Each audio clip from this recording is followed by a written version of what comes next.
Seigneur Dieu et Père, ce matin, ouvre nos cœurs, nos âmes, afin que ta parole, ta parole puisse pénétrer dans nos âmes, dans nos cœurs, dans nos esprits. Afin qu'elle puisse transformer notre conception, nos façons de voir les choses. Qu'elle puisse littéralement nous faire mourir à nous-mêmes.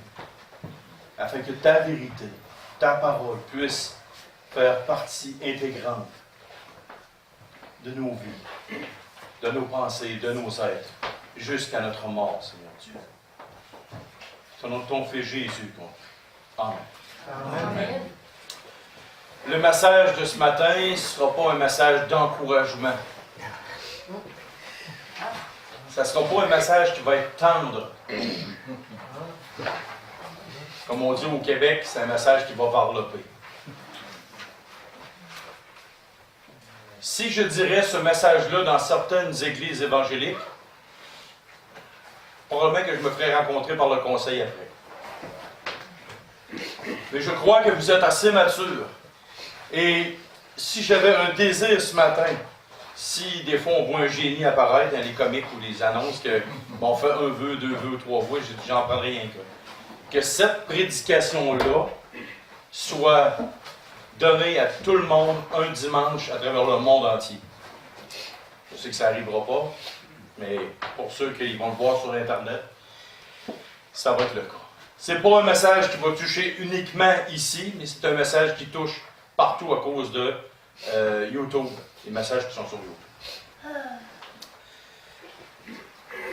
Savez-vous, c'est quoi la différence entre un bon pasteur et un pas bon pasteur? Oui. Un faux pasteur ou un vrai pasteur?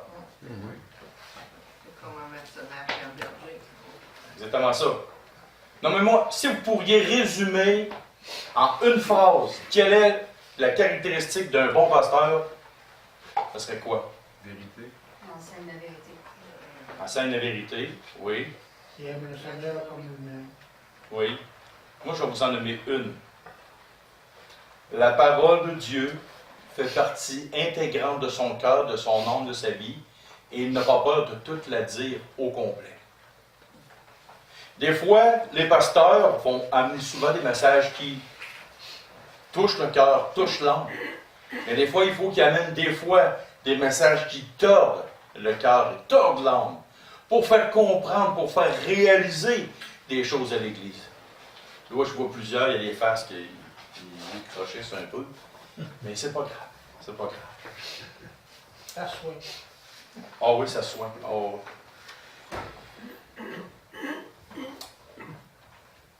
Dans 2 Timothée, chapitre 4, versets 1 à 5, c'est écrit: « Je t'en conjure, devant Dieu et devant Jésus-Christ, qui doit juger les vivants et les morts, et au nom de son avènement et de son royaume, prêche la parole. Insiste en toute occasion, favorable ou non, reprend, censure, exhorte, avec toute douceur et en instruisant. Car il viendra un temps où les hommes ne supporteront pas la saine doctrine, mais, ayant la démangeaison d'entendre des choses agréables, ils se donneront une foule de docteurs selon leurs propres désirs, détourneront l'oreille de la vérité et se tourneront vers les fables.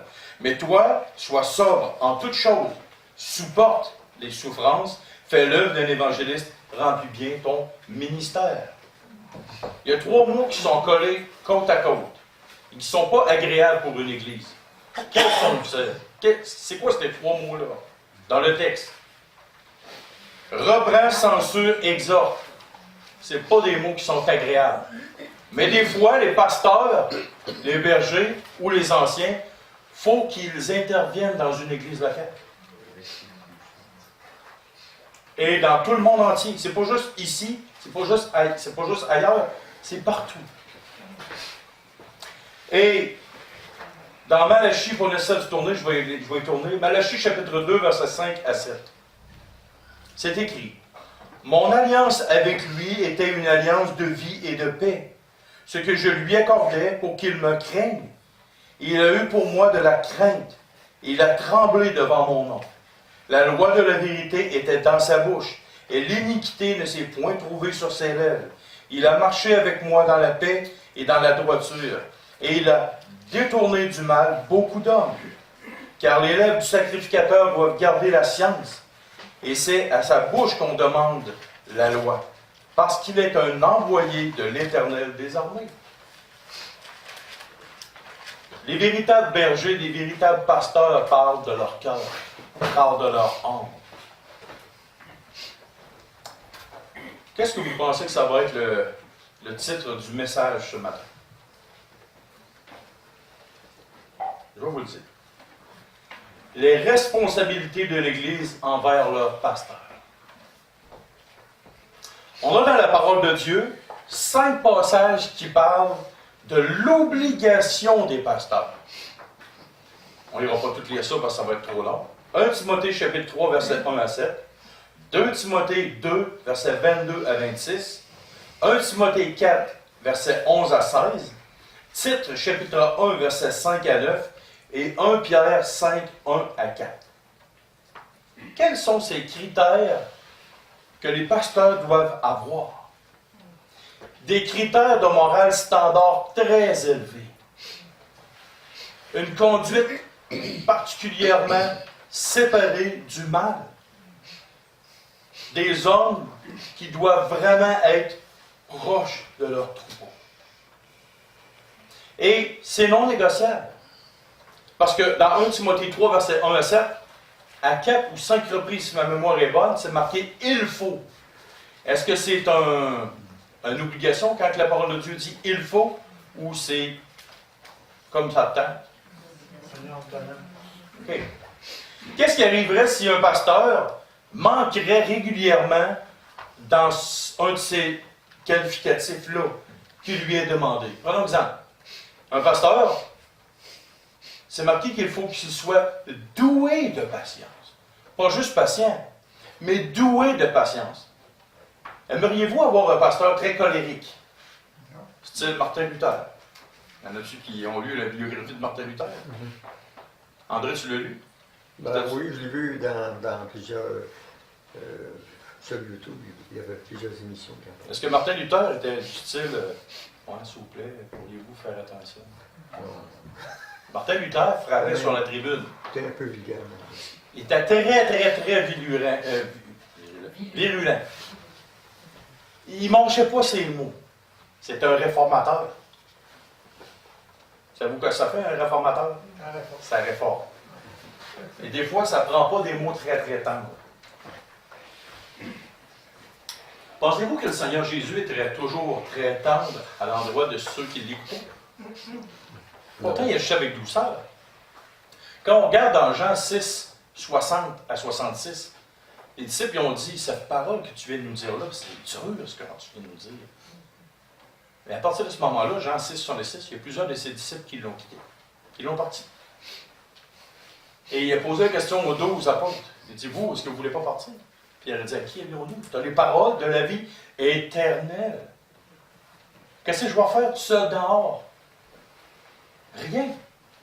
Le Seigneur Jésus, à l'endroit des scribes et des pharisiens, était très raide. Que diriez-vous d'un pasteur qui traiterait certains inconvertis de chiens?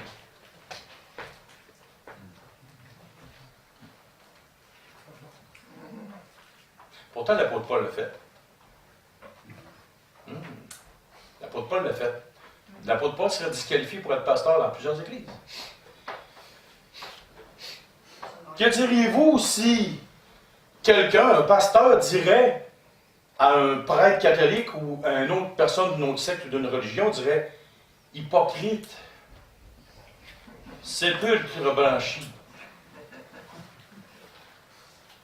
Pourtant, il y en a un qui l'a fait. C'était le souverain berger, le souverain pasteur. La parole de Dieu, le mot politiquement correct, la parole de Dieu, ça n'existe pas dans la Bible. Quand Dieu a quelque chose à dire, il le dit. Les pasteurs qui marchent dans cette direction-là, qui sont vraiment les 5 points piliers pour les bergers, les pasteurs, aussi bien que les anciens, Les pasteurs qui marchent tout le temps dans cette direction-là devraient avoir une église qui marche aussi dans cette direction-là. Je me souviens, avant d'être pasteur, tous les critères qui étaient là me touchaient profondément. Je me disais, hey, c'est ça que je veux atteindre. C'est ça que je veux atteindre comme critère, parce que si c'est bon pour les bergers, ça doit être bon pour moi aussi. Mais je n'aurais jamais pensé que je serais pasteur un jour. C'était au début de ma vie chrétienne. Et il y a plusieurs choses que j'ai dû couper dans ma vie pour de plus en plus atteindre ça. Il ne faut pas oublier une chose aussi, concernant l'Église locale. On enseigne souvent dans l'Église locale qu'on a une guerre spirituelle qui est autour de nous, au-dessus de nous, même en nous. Dans Éphésiens chapitre 6, verset 10 à 20, on n'ira pas y tourner. Mais la parole de Dieu nous dit qu'il y a une guerre. Et la preuve, qu'est-ce que Éphésiens 6 nous dit? Le casque du salut, le bouclier de la foi, les sandales. Parce que l'apôtre Paul prend l'équipement d'un soldat pour vous dire, hey, messieurs, dames, frères, sœurs, nous sommes en guerre spirituelle. Et j'avais prêché il y a quelques semaines, est-ce que nous sommes vraiment des outils dans les mains du diable ou des outils dans les mains de Dieu? Et si nous sommes en guerre spirituelle, ça peut arriver des fois. Il y a quelque chose au-dessus de notre tête, autour de nous. Dans Éphésiens chapitre 4, versets 11 à 15, on n'ira pas y tourner, mais ça parle des dons spirituels. À quoi servent les dons spirituels? À se pardonner, se prendre pour d'autres? À être bon, généreux, gentil? Wow, regardez-moi comment je suis bon. Moi, je suis un docteur. Moi, je suis un pasteur. Je suis un évangéliste. Ça sert à édifier l'Église et à l'amélioration. Construire quelque chose dans la vie des gens. Des fois, les docteurs, ils enseignent des choses pointues. Des fois, les pasteurs, ils amènent d'autres choses. Ils couvrent les blessures. Ils pensent les blessures avec la parole. Mais aussi, des fois, les prophètes, qu'est-ce qu'ils font? Des fois, ça frappe fort. Le pasteur fait-il partie de l'Église locale? Oui. Il y en a un qui est d'accord avec ça. Je vous répète la question. Est-ce que le pasteur fait partie de l'Église locale? Oui. Bon. La Bible dit que vous avez reçu en tant que croyant des dons spirituels. Je vous pose une question. Est-ce que vous pensez que le pasteur est parfait? Non. Connaissez-vous un pasteur parfait? Non. Non. Ben moi, j'en connais un. Seigneur Jésus-Christ. Moi, il est souverain berger, c'est lui le parfait modèle. Mais sur la terre, est-ce qu'il y a un pasteur parfait? Donc, vos dons spirituels, à quoi ils servent? Le ciment qui est comme Perfectionnement des sens. Perfectionnement des saints. Est-ce que le pasteur est parfait? Non. Donc, vous avez un travail à faire, vous, en tant qu'Église locale, et autant, salut Yoto, salut tout le monde, tous ceux qui sont dans une Église locale, par leurs dons, leur capacité, leur clairvoyance, vous avez une responsabilité envers votre pasteur. C'est de quoi? De l'édifier, de le construire, d'aider à ce qu'il atteigne son but. Et quel est son but au pasteur? Le but ultime d'un pasteur, c'est quoi? D'avoir une grosse bâtiment évangélique, marqué Assemblée évangélique des Lévis à la bâtisse. Non. C'est d'édifier et de construire. Donc, c'est un travail d'équipe. Sans vous, le pasteur ne sera jamais ce qu'il sera à la fin de sa vie. Quand on prend un jeune pasteur, qui a connu des jeunes pasteurs dans leur vie? À part moi, là. Moi, je suis pas. J'étais jeune quand j'étais jeune, mais là, c'est moi. Oui, André. Oui, Est-ce que tu connais que ce jeune pasteur-là a fait des erreurs? pas mal. Ah, il a fait pas mal d'erreurs. Je t'en pose une autre question. Tu crois-tu qu'il fait moins d'erreurs qu'il en a fait? Oui, Ah, ok. Pourquoi? parce qu'il y a mûri d'un Seigneur. Oui, puis Dieu s'est servi de qui? De beaucoup de personnes. Ah, et voilà! Le jeune pasteur qui arrive dans une église locale qui n'a pas d'expérience a besoin de qui? C'est l'église. Oui. Mais le vieux pasteur qui est là depuis longtemps, lui aussi, il a besoin de son église. Parce qu'il peut, par toutes sortes de manigances du diable, faire dévier son cœur puis s'en aller tout droit. Tout croche, je veux dire, pas tout droit, mais tout croche. Donc, la première responsabilité morale que l'Église a envers son pasteur, c'est d'être là, d'être fidèle, d'être présent et de l'accompagner. Bon, maintenant, j'ai répertorié des phrases les plus terribles à dire à un pasteur. Ça vous tente-tu de les entendre? Moi, je les ai déjà entendues. Mais ce matin, je ne vous épargnerai pas. Même si ça ne vous tente pas, je vous le dis. Et, c'est pas nécessairement ici, je parle de l'ensemble général. Je vais y aller dans le raisonnable, mais je n'irai pas dans le plus grossier. OK? Le pasteur devrait être disponible 28 heures sur 24, 9 jours sur 7, 368 jours par année. Parce qu'il est payé. Il devrait toujours être disponible, il est payé pour ça. Toujours disponible. OK, je vous pose la question, on verse la vapeur de bord. Votre boss vous paye, vous, à votre travail? Vous devriez être disponible pour l'entreprise 28 heures sur 24, 9 jours sur 7, 360 000 jours par année. 24 heures sur 24, mais votre boss vous paye. Vous devriez être disponible. Ce que vous demandez aux autres, vous devriez le faire pour vous. Ce que vous demandez pour votre pasteur, vous devriez le faire aussi pour vous. Vous devriez toujours être disponible.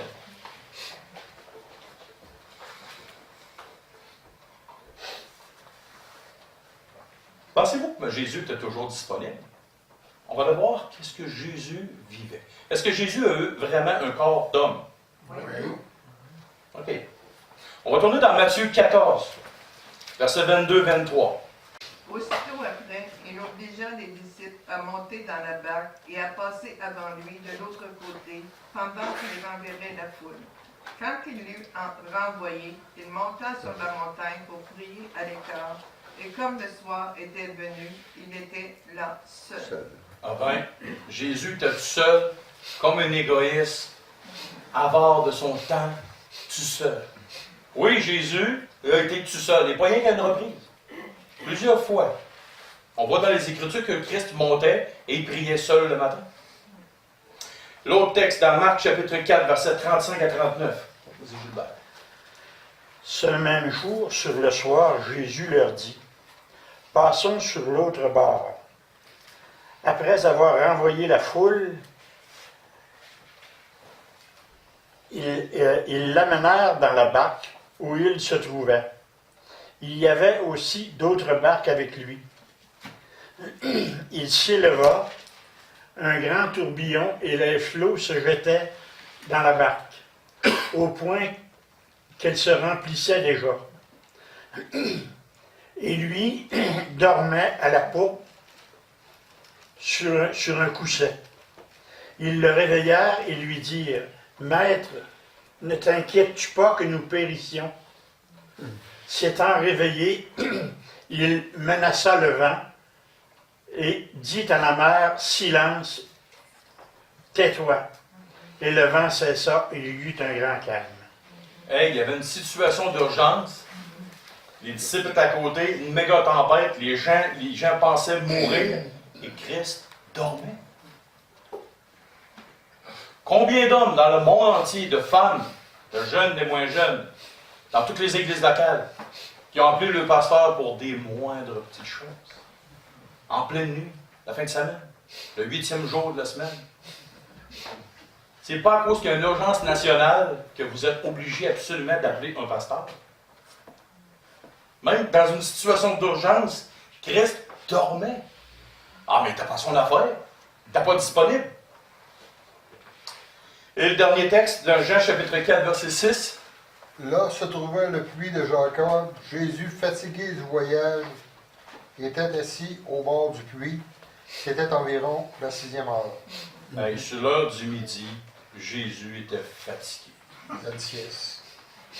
Il était sur le bord de faire une sieste. Voyez-vous, si Christ, Dieu fait homme, dans son corps de chair, s'est endormi, a été fatigué, puis il n'était pas disponible tout le temps, Pourquoi une église locale doit absolument penser que leur pasteur devrait être disponible tout le temps, qu'il n'y a pas de défaillance, qu'il n'y a pas de trouble, qu'il ne vit rien?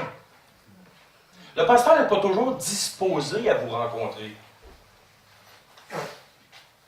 Parce que ça arrive des fois que le pasteur, avec sa femme, ça n'a pas bien fait cette journée-là. Puis il n'est pas disposé à vous rouvrir la porte. Ah, bonjour frère, rentre. Non, le pasteur aussi, il faut qu'il se calme. Des fois, le pasteur ne file pas bien. Mais pourquoi demander toujours au pasteur l'impossible? Ah, oui, c'est vrai, une autre phrase. La femme du pasteur n'est pas trop engagée dans une église locale. Hey, mes sœurs, mes frères, je vais vous dire une chose, je vais vous révéler une chose. Généralement, un homme de Dieu, c'est lui qui reçoit la révélation, pas sa femme. Avez-vous compris ce que je viens de dire? Et souvent, la femme, pour être soumise à son mari, soumise à Dieu, n'a aucune espèce d'idée de ce que Dieu lui a communiqué dans son cœur. Et sa femme le suit par soumission envers Dieu et envers son mari. Combien de femmes de pasteurs se sont faites ramasser par les églises locales? Parce que soi-disant que le standard pour une épouse de pasteur n'était pas assez élevé. Hey, messieurs, mesdames, faites attention à la femme du pasteur. Et je vous le dis, je ne prêche pas juste pour vous autres. Je prêche pour tous ceux qui vont entendre le message sur YouTube pendant jusqu'à temps que ça va durer, le message sur YouTube. Faisons attention à la femme du pasteur. Et là, je m'en viens aux enfants. Hey, les enfants, ils n'ont pas un standard, comme des enfants de pasteurs devraient avoir. Hey, vos enfants, vous, est-ce que vous voulez qu'on les examine aussi sévèrement qu'on examine les enfants du pasteur? Pourquoi vous demandez aux enfants du pasteur et à la femme du pasteur des choses que vous ne demanderiez pas à vos propres enfants? Ou que vous n'aimeriez pas faire ramasser vos enfants comme ses enfants et sa femme se font ramasser? Peut-être que les enfants du pasteur ne sont pas encore convertis. Peut-être qu'ils viennent juste de se convertir. Mais comment nous, quand on s'est convertis, on était chambranlés tout croche devant Dieu? Est-ce qu'on ne devrait pas avoir de la compassion, puis de la gentillesse, puis de parler avec eux, puis d'espérer, de prier pour eux, ces enfants-là, puis ces femmes-là? C'est ça qu'on devrait faire. Pas de les planter et de les ramasser. N'oubliez jamais une chose, c'est que, généralement, ce n'est pas la femme du pasteur ni les enfants du pasteur qui ont eu la vision, soit d'implanter une église, soit de partir en mission, soit de ci, soit de ça. C'est l'homme qui reçoit la vision. Et les enfants, la femme, font confiance au pasteur. Font confiance à leur mari et à leur papa. Une autre phrase que j'ai entendue. Ah, c'est notre employé, on le paye. Donne-moi un verset dans la Bible où un pasteur est l'employé d'une église locale. Bien sûr, je l'ai déjà entendu ailleurs. Et pas rien qu'une fois. Ouais, mais nous, on le paye. C'est notre employé. Il faut qu'il fasse ce qu'on veut. J'aimerais qu'on tourne dans Philippiens, chapitre 4, verset 15, s'il vous plaît. Vous le savez vous-même, Philippiens, au commencement de la prédication de l'Évangile, lorsque je partis de la Macédoine, aucune église n'entra en compte avec moi pour ce qu'elle donnait et recevait. On n'est pas des employés, nous, les pasteurs de l'Église. On est vous. On est le serviteur. Nous, comme pasteurs, nous sommes le serviteur. Est-ce que ça veut dire esclave? Non.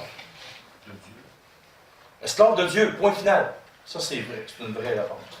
Esclave de Dieu, et les véritables serviteurs de Dieu n'ont pas peur de brasser leur Église. Mais à cause que l'Église, des fois, donne un salaire aux pasteurs, les pasteurs sont attachés avec du gros tape gris.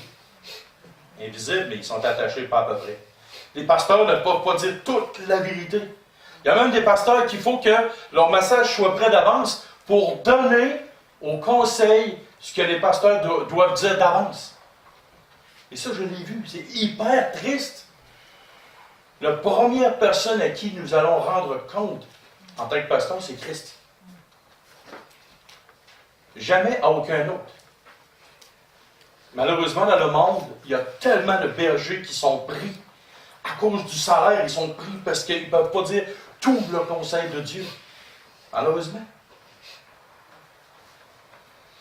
Une autre phrase que j'ai entendue. Pourquoi y aurait-il besoin de vacances, le pasteur? Il ne travaille pas. Mon beau-père, le père à Suzy, il agaçait souvent son frère qui était pasteur. Là, il a rejoint le Seigneur. Ah, il dit, ça pèse rien un homme. Tu ne travailles pas, ça pèse rien un homme. Mais c'était deux frères, ils s'agaçaient beaucoup. Là. Je lui ai dit, tu veux-tu ma place? Ah, il dit, non. Ah, c'est sûr, c'est pas dur de travailler. Faut pas travailler, c'est pas dur. Pensez-vous sérieusement qu'un pasteur ne travaille pas? Je vous pose 2-3 questions. Combien par jour, combien de jours par semaine vous priez pour votre église locale? Combien d'heures par semaine priez-vous pour votre église locale? Dormez-vous la nuit ou est-ce que vous ne dormez pas la nuit parce que votre église locale a des soucis? Est-ce que vous faites de l'angoisse pour votre église locale? Est-ce que votre cœur se serre quand une personne s'éloigne? Est-ce que vous vivez du stress? Est-ce que vous voyez votre femme pleurer à cause des choses que son mari vit, à cause de l'église locale? Voulez-vous vraiment dire qu'un pasteur ne travaille pas? Savez-vous que chez moi, là je le mets à mon iPad ici, quand quelqu'un veut s'en aller au ministère, j'ai 27 questions à lui poser avant qu'il rentre dans le ministère. Si quelqu'un n'est pas appelé au ministère, d'après moi, la première ou la deuxième réponse, la deuxième question, il ne va pas au ministère. Pensez jamais que votre pasteur ne travaille pas. Qu'il soit payé à le temps plein.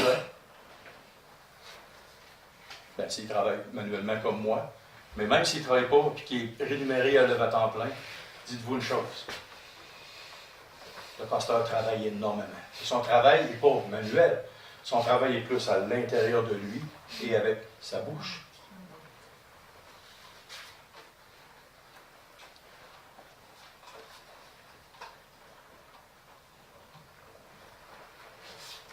Tu m'as déçu. Je m'attendais vraiment beaucoup. Tantôt, je vous ai posé une question. Est-ce que votre pasteur est parfait? Si une église locale s'attend à son pasteur en la perfection, promenez-vous dans toutes les églises du monde entier, vous n'aurez jamais un pasteur parfait. Première des choses. À qui vous devriez regarder? À Christ. À Christ. Lui, là, il est toujours disponible 24 heures sur 24, 7 jours sur 7. Je vous pose la question. Quel était le travail primordial des apôtres quand ils ont choisi les diacres? Enseigner et prier. OK. Je n'ai pas besoin de parler plus longtemps avec ça. D'autres phrases. Le pasteur, il n'en fait pas assez. Je viens de vous poser une question. Savez-vous qu'aux États-Unis, la moyenne des pasteurs font, combien de temps vous pensez qu'un pasteur fait dans une église en moyenne aux États-Unis? C'est totalement différent d'ici. Comment, M. Lacasse, vous dites? 3 ans. 3 ans. Un pasteur aux États-Unis, en moyenne, fait 3 ans dans une église locale. Payé à temps plein. Ah, lui, il est bien. 3 ans. Pourquoi il fait 3 ans? Il y a un fléau au bord aux États-Unis. Le monde ne sont jamais contents. Et savez-vous comment ces églises-là sont appelées? Des tueurs de pasteurs. À Québec, là, au Québec, on en a une église qui est. Son surnom, c'est un tueur. C'est une église tueur de pasteurs. Tout le temps en train de critiquer, de planter. Et une des phrases ultimes, il n'en fait pas assez. Il n'en fait pas assez. C'est quoi? Je suis obligé de signer un contrat et de dire, non, mais regarde, tu as des affaires à faire. Pasteur, ici, ce qu'il y a à faire.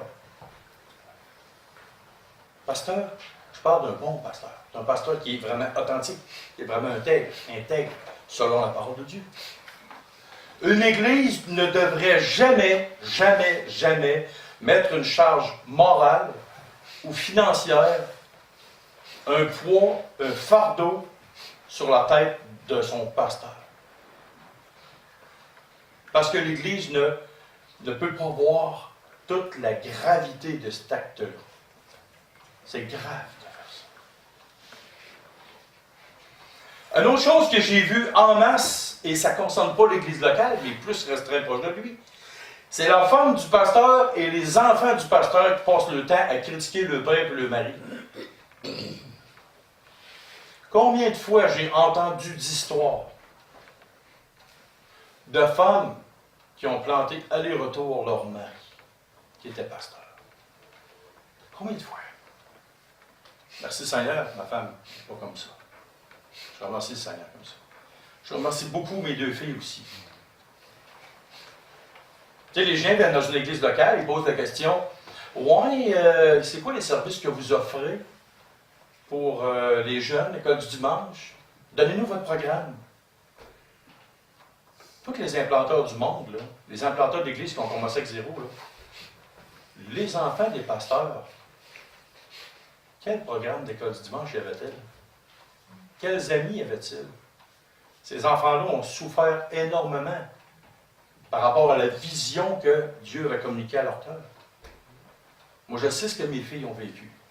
Je sais ce que ma femme a vécu.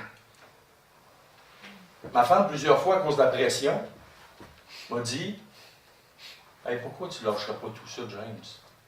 Tu t'en irais pas dans une plus grosse église. Tu serais tellement plus utile.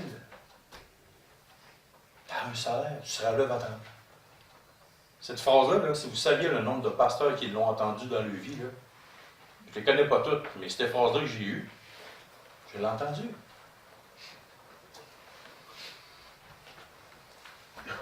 La langue.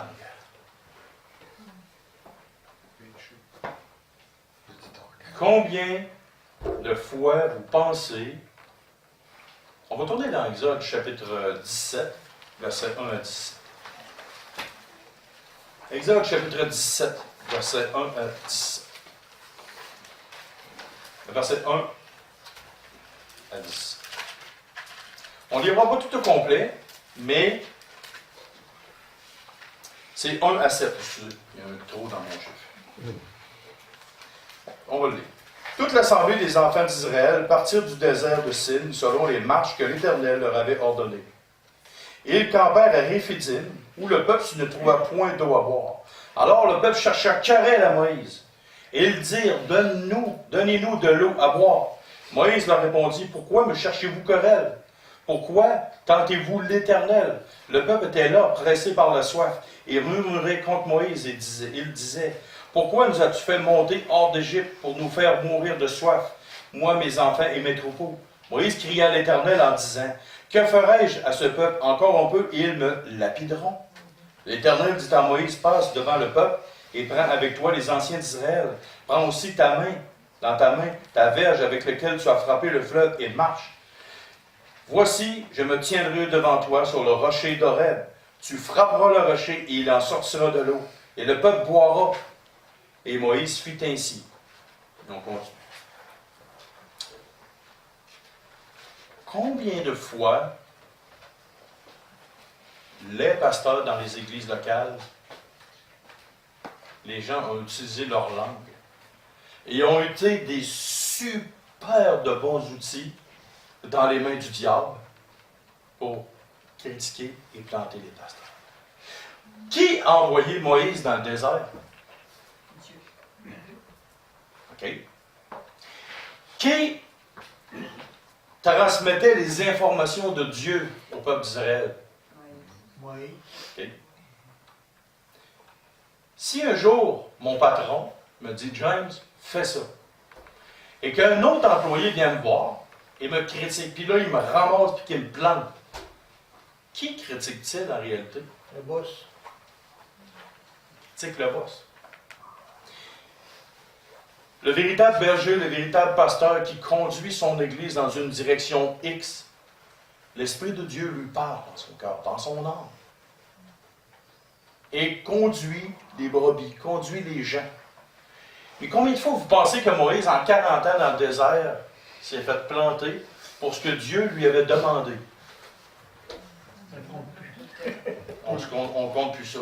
Tout le temps. Combien y avait-il de monde dans l'assemblée israélite dans ce temps-là? Ils disent entre 2 et 3 millions, d'autres 600 000. Même pas vous dire une chose, il y avait du monde. Comme on dit au Québec, il y avait du monde à la messe. Imaginez-vous à tous les jours se faire critiquer. C'était pas une fois par semaine qui arrivait, puis que okay, tout le monde se ramasse. Moi, j'ai déjà travaillé dans une entreprise que c'était le jeudi du chiolage. À tous les jeudis matins, quand on met s'installer avec un pad, puis là, le monde dans la cafétéria pour les chioler.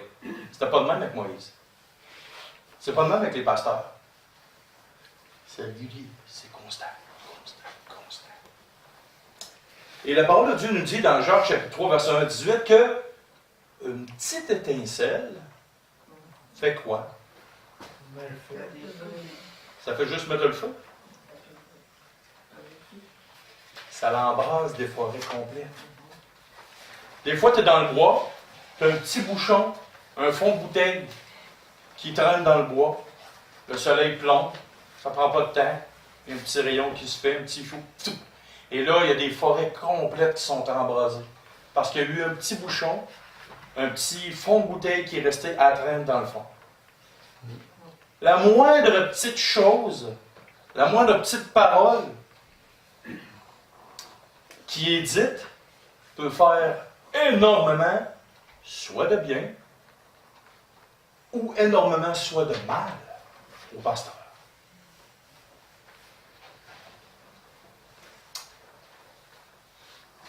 Avant de critiquer un pasteur et de le planter, pourquoi on n'attendrait pas de voir si ça marche, si c'était la volonté de Dieu? On va tourner dans Ecclésiaste chapitre 11, versets 4 et 5. Est-ce qu'il y a quelqu'un pour le lire, s'il vous plaît? Bon, ben vas-y, André, reprends-toi. Oui, ça va pas une bonne version. Celui qui observe le vent ne sèmera point, et celui qui regarde les nuages ne moissonnera point. Comme tu ne sais pas quel est le chemin du vent, ni comment se forment les eaux dans le ventre de la femme enceinte, tu ne connais pas non plus l'œuvre de Dieu qui fait tout. OK. Ah ben, je te pose une question. La fameuse histoire des chaises. T'en souviens-tu? Ouais. Ça va te rester jusqu'à dans ta tombe, je pense. C'est une anecdote qui est comique. Moi, je trouve ça bien comique. Au début, quand on faisait l'assemblée, les chaises n'étaient pas déplacées, les tables non plus. Sauf on mettait peut-être une dizaine de chaises ici. 2 rangées de chaises, puis comme ça. Et là, à un moment donné, le Seigneur m'a mis à cœur, James, place toutes les chaises. Et un acte de foi. Place un acte de foi en moi. Parfait, Seigneur. Je vais t'écouter. On parlera bien. On a passé ça au conseil d'administration. C'était pas beaucoup. C'était peut-être 3, 4, 5 personnes. Je dis, bien, disons, on déplace toutes les tables. Ah, mais il n'y a personne! Je fais aller, tu vas voir. Je suis sûr que le Seigneur va y répondre. Le Seigneur va parler à mon cœur. Ouais, mais là. Je te fais un clin d'œil, puis je te laisse avec le reste. Voyez-vous? Ça, c'est dans n'importe qui, c'est pas juste pour le pasteur. Mais des fois, le pasteur, il reçoit une révélation dans son cœur, dans son âme, que personne ne connaît. Et là, tout le monde regarde le pasteur et dit, bon, toi, mais en réalité, et je ne vous dis pas non plus que les pasteurs ont tout le temps raison et qu'ils ne se plantent jamais. Mais le véritable berger qui aime le Seigneur, qui s'attache à sa parole et qui écoute l'Esprit de Dieu qui est en lui, il faut attendre de voir avant de le ramasser. Bon, maintenant, ça c'était les phrases que j'ai entendues. Et je vais vous épargner plein d'autres phrases que j'ai déjà entendues. On va tourner dans Proverbes chapitre 3, s'il vous plaît. Proverbes chapitre 3, versets 1 à 17, et celui-là, on va le lire au complet. Parce que le Proverbe 3 est composé de 2 aspects, 2 côtés à cette médaille-là. Et les devoirs, là on va tomber dans le vif du sujet, les devoirs de l'Église locale envers leurs bergers, ils sont de 2 ressorts.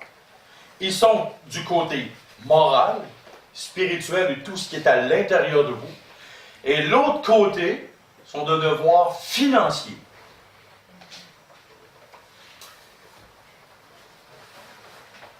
Tournons le Proverbe, chapitre 3, verset 1 à 17.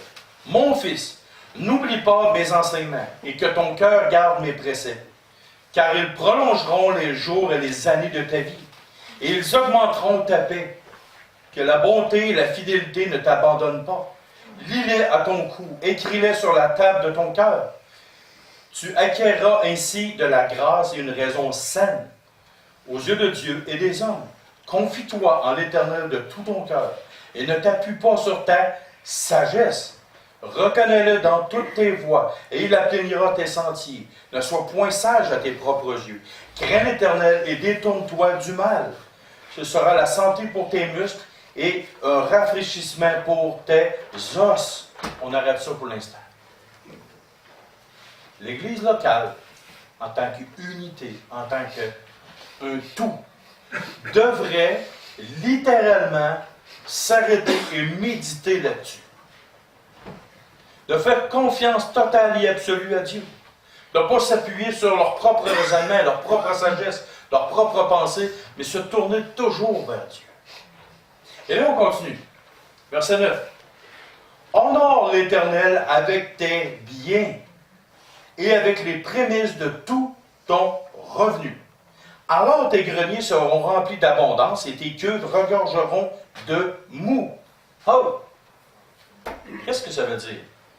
Honore Dieu avec les prémices de tes revenus, et lui, Dieu, va s'organiser pour t'en donner plus, pour que toi, tu puisses en donner plus.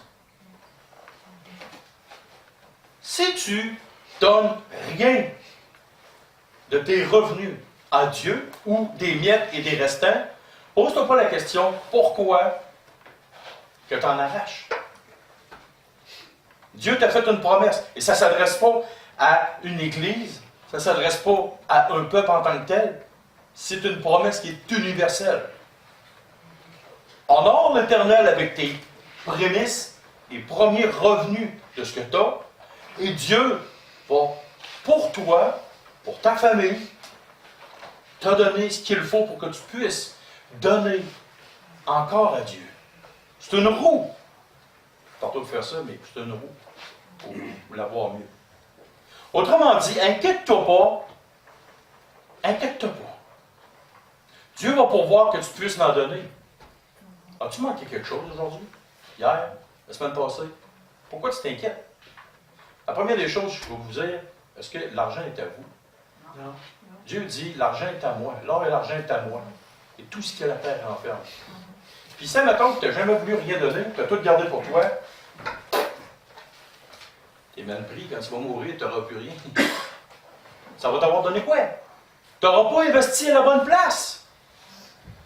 Tu as investi dans les rires, pour rire de l'avenir. Mais qui te dit pas que l'avenir ne va pas rire de toi? Tu vas mourir avant d'en profiter. Voyez-vous? Tu ne sais jamais ce qui va t'arriver. Pourquoi tu n'investis pas pour ce qui est dans l'éternité? Investis en Dieu. C'est le meilleur placement au monde. En plus, c'est 100% d'intérêt. Je sais plus si c'est à la terre, 100% d'intérêt. Ça va aussi les trésors dans le ciel. Ouais, tous ceux qui ont abandonné tout pour moi vont recevoir sur la terre et dans l'éternité au centuple. Ça, c'est 100% d'intérêt. Essayera de faire ça, voir sur la terre 100% d'intérêt. Il n'y a pas un banquier sur la terre qui va faire ça. Mais Dieu va le faire. Ben, c'est une promesse. Verset 11. Mon fils, ne méprise pas la correction de l'Éternel, il ne te ferait point de ses châtiments. Car l'Éternel châtie celui qu'il aime, comme un père l'enfant qu'il chérit. Heureux l'homme qui a trouvé la sagesse, et l'homme qui possède l'intelligence. Car le gain qu'elle procure est préférable à celui de l'argent, et le profit qu'on en tire vaut mieux que l'or.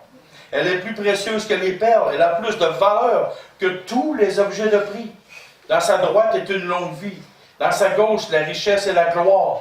Ses voies sont des voies agréables et tous les sentiers sont paisibles. Moi, je vais vivre une longue vie, puis en plus de ça, quand je vais arriver de l'autre bord. Oh! Voyez-vous?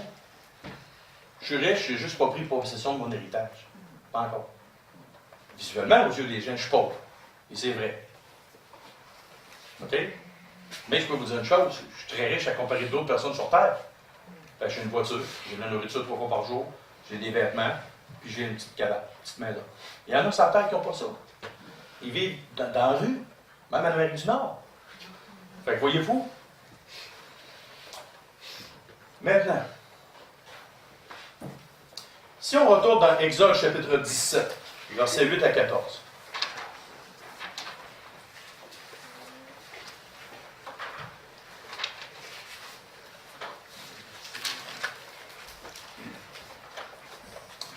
Amalek vint combattre Israël à Réphidim. Alors Moïse dit à Josué, choisis-nous des hommes, sors et combat Amalek. Demain, je me tiendrai sur le sommet de la colline, la verge de Dieu dans ma main. Josué fit ce qu'il lui avait dit Moïse, pour combattre Amalek. Josué a eu confiance en son berger. OK? Il a fait ce qu'il avait dit.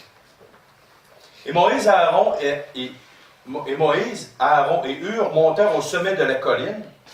Lorsque Moïse éleva sa main, Israël était le plus fort. Et lorsqu'il baissait sa main, Amalek était le plus fort.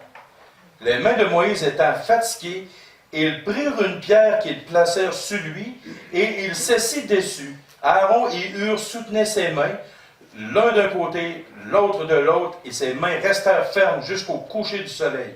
Et Josué vainquit Amalek et son peuple au tranchant de l'épée. Et l'Éternel dit à Moïse, écris cela dans le livre, pour que le souvenir s'en conserve, et déclare à Josué que j'effacerai la mémoire d'Amalek de dessus les cieux. Moïse était tout seul dans sa gang, il a levé ses mains dans les airs. Ça a toujours tenu. Je vais vous demander une chose. Tenez vos mains de même dans les airs pendant une demi-heure. Mettez vos bras comme ça, là, Les bras croix, quoi. les bras en croix, pendant une demi-heure. Ferez-vous 15 minutes. Même pas ça. On va avoir des bras morts. Mais là, Moïse, il fallait qu'il t'offre toute la journée. Qu'est-ce que les gens autour de lui ont fait? Ils l'ont supporté, ils ont supporté ses mains. Ils ont mis une pierre en dessous pour qu'il s'assise. Et d'autres mondes, qu'est-ce qu'ils faisaient, les autres gens? Il y en a d'autres qui combattaient en bas. Il y en a qui priaient, il y en a qui soutenaient le pasteur, il y en a d'autres qui allaient combattre directement. Une église locale, c'est une église qui soutient son pasteur de différentes manières. Si on passe notre temps à planter le pasteur, qu'est-ce qui s'est passé lors du combat? Que l'ennemi va être plus fort que l'Église, c'est dans ce moment-là. De quoi l'Église se sert? De quoi pas l'Église se sert? Mais de quoi le diable se sert pour diviser l'Église locale? La langue. Qu'est-ce que la langue fait? Elle ne soutient pas son pasteur, elle le plante. Elle le ramasse. Donc, les mains du pasteur qui crient à Dieu, à un moment donné, se fatigue, et il lâche, il dit salut. Tantôt, je pose la question. Combien de temps d'habitude les pasteurs aux États-Unis t'offrent? 3 ans. Pourquoi? Parce qu'au lieu de soutenir leur berger, leur pasteur, malgré son imperfection, malgré ses manques, qu'est-ce qu'il fait? Bang!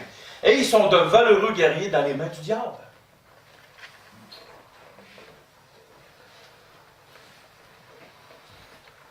Dans Romains 15:30 et dans 2 Corinthiens 1:11, dans Matthieu 7:12, on parle de prière, de paroles d'encouragement, de petits gestes d'attention. Qui sont ceux qui sont allés dans une autre église locale avant de venir ici? Moi. Combien de fois, dans une année, vous avez donné une parole d'encouragement à votre ancien pasteur? Pour moi, celle-là, vous ne l'attendiez pas. Hein? Moi aussi, j'ai déjà fait cette gaffe-là. J'étais des années, des fois, à ne pas encourager mon berger, mon pasteur. Mais j'étais affairé à trouver où il pouvait se planter, par exemple. J'ai tombé dans ce piège-là. Et là, aujourd'hui, je suis rendu dans ses souliers. Oh! Est-ce qu'on s'occupe de faire une parole d'encouragement au berger? De prier pour lui régulièrement, d'être proche de lui, de ne pas trop y en demander, de demander à Dieu qu'il change son cœur et de nous, de prendre notre langue pour dire une critique, mais constructive. Il y a un homme dernièrement dans l'Assemblée, on s'est rencontrés, et il m'a dit une critique. J'ai fait, wow, ça je l'accepte, c'est une critique constructive. Wow, hey, merci beaucoup, je vais la prendre celle-là, puis on va travailler ensemble. Ça a été wow. Mais combien de fois de pasteurs ne reçoivent pas des critiques constructives, c'est des critiques négatives, ils se font planter. On va tourner maintenant dans le concret. Ça, c'était juste l'introduction. Non, non, c'est pas vrai. Dans Hébreux chapitre 13, s'il vous plaît. Maintenant, on va tomber dans la responsabilité de l'Église locale. Et là, vous allez voir, avec la parole de Dieu, des choses assez concrètes vont avoir lieu. Hébreux chapitre 13, versets 7 et 17.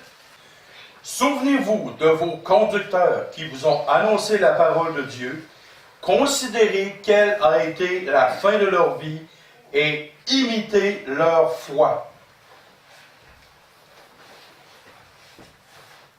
Quelle foi a votre pasteur? Pas juste ici, là. Partout ailleurs. Quelle foi a votre pasteur? Quelle vie a votre pasteur? Quelle attitude a votre pasteur? C'est marqué d'imiter ce qu'il fait. Et c'est marqué, souvenez-vous de vos conducteurs. Comment est-ce qu'on s'en souvient? OK. Je prends une feuille ici. Je fais un tout petit point. Qu'est-ce que vous voyez? Linda a dit qu'elle voit le petit point. Une page avec un petit point. Robin dit une page avec un petit point. Un petit point. Rémi, tu dis un petit point. Qui voit d'autres choses? Il y a de l'écriture, il y a quelque chose. Non, mais pas ça. Mais mettons que c'est une page blanche. Là. Ah, OK? bon. Il y a une page blanche avec un petit point. 85-90% des gens voient le petit point, mais ne voient pas la page blanche avec un petit point dedans. Piège, piège, piège. Je vous ai piégé. On a beaucoup tendance à voir le petit point noir dans la vie d'un berger, mais de jamais voir tout l'ensemble de son œuvre. Qu'est-ce qu'il fait pour l'Église locale? Excusez-moi, je vous ai piégé. Mais Robin, je ne l'ai pas eu. Parce que toi, tu le savais, je pense. OK, voyez-vous?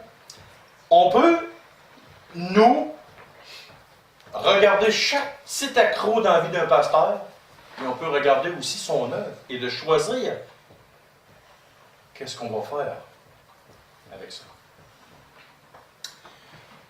Verset 17 maintenant.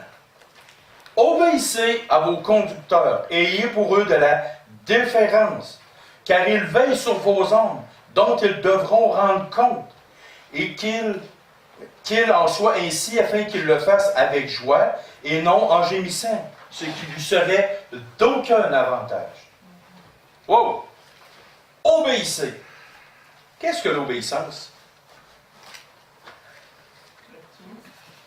Un petit mot, mais qui dit, dans le dictionnaire, ça dit ceci. Qui est disposé à l'obéissance après avoir résisté. Oh! On est désobéissant, mais on est disposé maintenant à obéir, à se soumettre.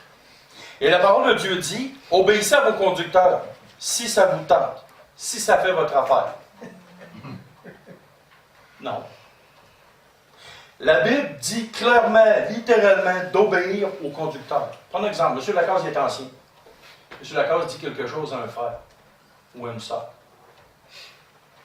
M. Lacasse, parce qu'il est vraiment méchant et qu'il a envie d'avoir quelque chose de méchant dans la vie de quelqu'un.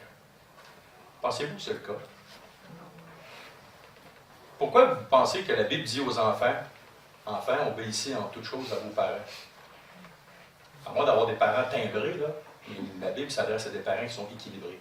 Et la Bible s'adresse à des enfants qui ont des parents équilibrés. Si l'enfant dit « Ah, moi, je veux jouer avec des allumettes et du gaz. » Ça, j'aime ça. Le parent va dire « Oh, non, non, non. » Surtout pas le père et la mère dire « Toi, tu viens pas dans ma cuisine avec ton gaz puis ton feu. Puis le père dit, toi, tu vas pas dans mon garage avec ton gaz puis ton feu. Parce que c'est dangereux. Puis c'est terriblement dangereux. Si un pasteur ou un ancien vous dit, tu ne devrais pas faire ça, tu devrais faire ça, parce qu'il sait que c'est dangereux pour vous et qu'il veut votre bien. Ayez pour eux de la déférence. Qu'est-ce que la déférence? Est-ce quelqu'un un jour qui a cherché la définition dans le dictionnaire du mot déférence? Du respect.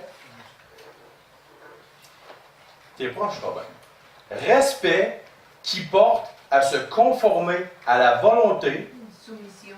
au désir, au sentiment de quelqu'un. Wow. Ça veut dire que les conducteurs, les gens qui sont dans l'Assemblée, devraient respecter, se conformer à leur volonté, à leur désir et au sentiment de quelqu'un. Oh, que ça, c'est dur à faire au Québec. Je ne suis pas en Afrique, je suis jamais allé. Mais au Québec, la parole de Dieu nous commande littéralement, en tant que membres du corps de Christ, d'obéir à nos conducteurs, d'être soumis à leur volonté et de respecter ces choses-là. Messieurs, je vous pose une question. Levez la main ceux qui ont du caractère. Combien de fois vous avez écouté vos femmes et que ça a été salutaire pour vous? Combien de fois vous avez vraiment écouté vos femmes et que vous dites, oh, une chance que j'ai écouté ma femme parce que ça m'aurait-tu coûté cher? Elle a vu des affaires que moi, j'ai pas pantoute vues. C'est pas négatif d'avoir de la déférence pour les conducteurs. Pour ma part, j'ai été souvent soumis un pasteur, homme, chef de famille. Je vais répéter la phrase. J'ai été souvent soumis à ce que ma femme m'avait demandé. C'est quoi ça veut dire le mot soumis? Je reprends la définition. Qui est disposé à l'obéissance après avoir résisté. Combien de fois, messieurs, vous pensez que j'ai résisté avec ce que ma femme me donnait comme conseil? Et je me suis planté. Mais après avoir résisté, non, Suzy, elle a raison. Pour tel sujet, tel sujet, tel sujet. Combien de fois vos femmes ont été de merveilleuses conseillères, messieurs, envers vous? Pensez-vous que votre pasteur ou les conducteurs de l'Église ne pourraient pas faire la même chose dans vos cœurs, dans vos vies, dans vos âmes? Oui. Ils ne sont pas là pour votre mal. Et pensez-vous sérieusement que si vos conducteurs vous disent « ça, c'est pas correct dans ta vie, tu devrais changer ça », pensez-vous sérieusement que si vous n'écoutez pas, bon, c'est le pasteur qui le dit, c'est les anciens qui le disent, moi, je ne pas besoin d'eux autres. Pensez-vous sérieusement que nous n'aurons pas devant le tribunal de Christ? Et quand on va arriver là et que tu vas passer là, le pasteur t'avait parlé de ça. Mon ouvrier, mon pasteur, mon berger qui était ton pasteur, t'a dit de faire ça. Il t'a demandé d'obéir à ma parole. Puis tu ne l'as pas écouté. Tu avais la parole de Dieu, qui était moi, en avant de toi, et tu avais mon pasteur, mon berger. Je ne parle pas juste de moi, je parle de tous les pasteurs. Les véritables bergers. Pas des faux, mais des véritables bons bergers. Qui t'avaient averti et que tu n'as pas écouté. Qu'est-ce que tu penses vont être les conséquences? Puis là, sais-tu quoi? Tu ne pourras pas te chauffer chez vous. Tu ne pourras pas t'en aller dans ton garage. Tu ne pourras pas t'en aller ailleurs. Tu vas être pris pour faire face à la réalité. Et pourquoi que c'est comme ça? Car ils veillent sur vos âmes dont ils devront rendre compte. Savez-vous que nous, les bergers, c'est marqué que ceux qui enseignent vont être jugés plus sévèrement? Et nous, les hommes, tous les hommes qui sont échus en partage, je vais avoir des comptes à rendre pour chaque personne d'entre vous.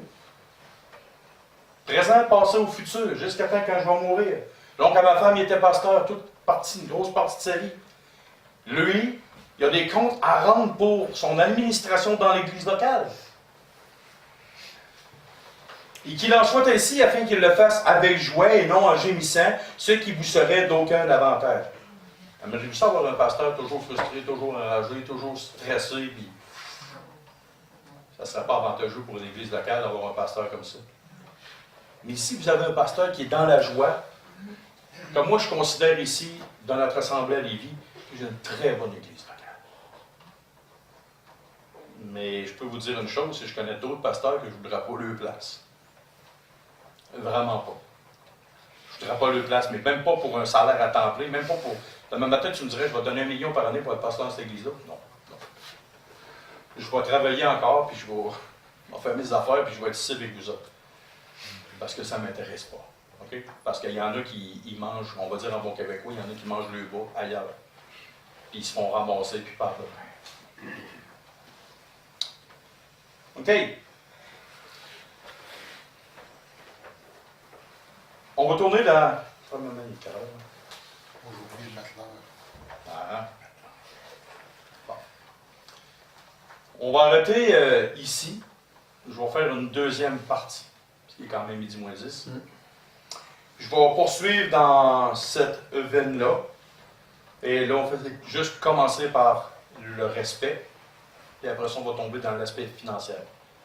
Pas dimanche prochain parce que c'est M. Lacasse, à moins que M. Lacasse me dise ça va être l'autre dimanche. Et si M. Lacasse il veut prêcher, pas de problème, mais moi, ça va être soit dimanche prochain, on va en parler avec M. Lacasse, ou soit l'autre dimanche. Fait que ça garde le suspense, hein, vous ne savez pas quand est-ce que. J'espère que vous allez venir les 2 prochains dimanches. OK? Prions. Seigneur Dieu et Père, donne-nous, Seigneur Dieu, que ta parole puisse faire l'unanimité dans nos cœurs, dans nos âmes. Fais que ce message-là, ce matin, et la suite, dans le futur, puisse travailler nos cœurs, nos âmes, afin qu'on puisse comprendre ta volonté. Qu'on puisse être malléable dans tes mains.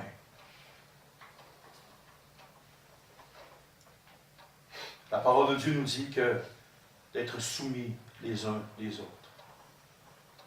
Qu'on puisse ensemble travailler en équipe, afin qu'on puisse tous parvenir à l'unité de la foi, à une saine compréhension des Écritures, afin qu'on soit des hommes faits à la maturité, à la stature parfaite de Christ.